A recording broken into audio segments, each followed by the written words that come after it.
Hey, what's up guys? Tetrack here. Just giving a little demo on using a Steam controller on an Xbox One. Can you believe that? Anyways, basically, you're kind of using a few things here. Using Steam as for the Steam interface, obviously for the Steam controller, and then you're going to have to get a global Steam controller, which is an application. I'll show it to you right here. It's called Glow SC. You're going to come here, pick it up, go to download latest release, and grab that exe file. Install it. Once you get that installed, you're going to, I'm just going to show you real quick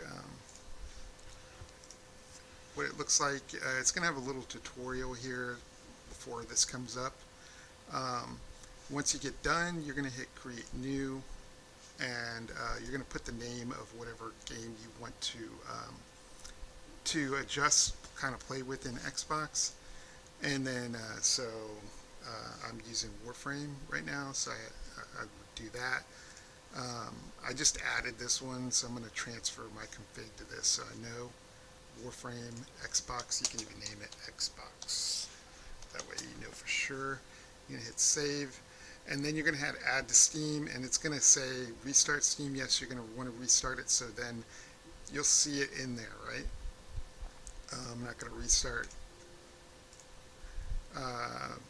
right now, but if I go to Steam here and look at my library, you can see I have Xbox in there, and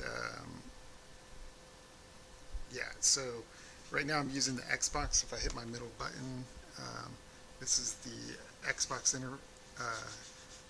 settings I'm using. I'm been in there tweaking them out actually, but it's using the Steam controller. Once you get this set up, you're going to have to set this up as a gamepad that it recognizes, which means that you're going to, which X input, so you can't use any keyboard commands. All right. Once you have all the layouts set up correctly, where your D-pad is, X, A, B, C, and Y.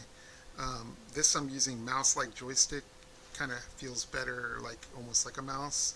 So you'll be able to swipe and get a little bit more speed as opposed to an analog. Basically, it's trying to tweak that analog to feel like a mouse is what it's doing. So if I go in here, you can see some of my settings here.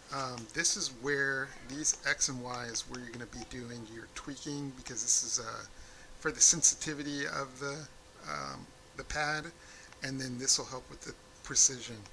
If you just read what it says, it tells you up there like how it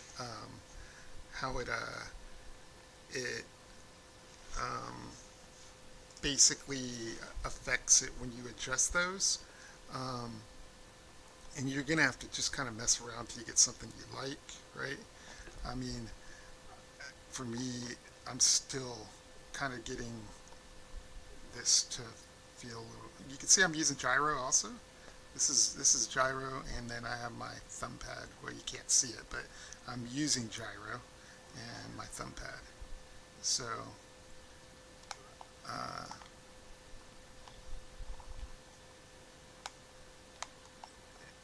and this is pretty heavily modified as far as the controllers go in this game, but I had to go in and tweak some of the controls in here to get it the way I wanted it. Melee on the right. If you play this game, you would understand.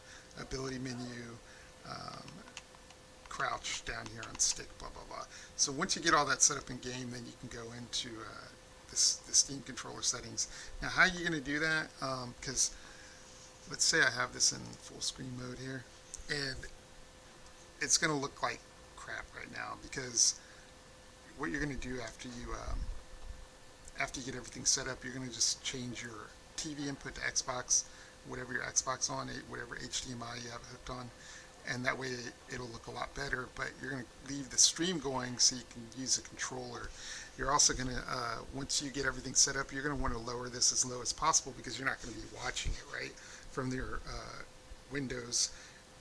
So that way all it's getting is a good signal for your controller and it's not using much bandwidth for the video. Okay. Anyways, so how you adjust everything here is you're gonna hit hold your Steam button down and hit the start button, and what that does is it tabs out, and then you can hit the middle button to bring up the overlay. All right, and then you can make all your adjustments. All right, and then when you're done, make sure you close it out and then tab back over, which is the Steam button and the start. All right.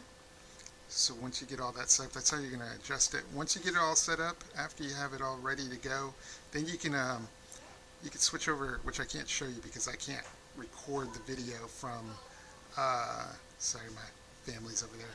If you hear them, but I can't record the video. I don't have the right proper wires to record the video from my Xbox to show you them. You know, you're getting the regular graphics, but yeah, that's pretty much how you're going to do hook it up. And the tweaking, it's going to be a little frustrating tweaking this thing out, especially these here, because you're going to have to mess with these X and Y outputs to get them the way you want. The custom response curve here basically means the higher the value here is, the faster it's going to get from a slow turn to a high turn, and then you can lower it down. Also, edge spin decreases as much as possible to where you're comfortable, and increase the speed. Basically, this takes from that left thumb pad from the outside, and it decreases that radius to the center, so your thumb doesn't have to travel as far in order to engage this edge spin speed. So I also have a trigger soft pull. What that does is when I hold this down, it's going to actually slow it down so I can be a little bit more accurate. Same thing with the mouse-like joystick here.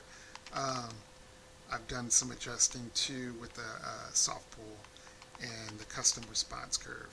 So, so you just tweak those few things, you're going to be able to get it right. The other thing you're going to have to do is go inside the game. Okay, so once you before you even start tweaking the Steam controller, this is what I recommend. Is I forgot to add this, but you go into your sensitivities and try to lower them. Don't lower them too far, but I found that 30 to 40 is about okay, because this will increase the sensitivity as far as, and then Steam will take over with the rest. But try to keep this as low as possible, the better, because basically it's going to track it better. I'm not sure, like on mouse it's different, so in analog you may want to crank these up a little bit, and you might find that it works better. I don't know. I'm just, like I said, I'm still tweaking this out. But that's about it, guys. If you have any questions, leave them in the comments, and I hope this helps. And yes, you can use a Steam controller with the Xbox. Is it the best way to do it? Who's to say? We'll see as I mess around with it more if I'm going to stick with it or not. All right? All right, guys. Have a good one.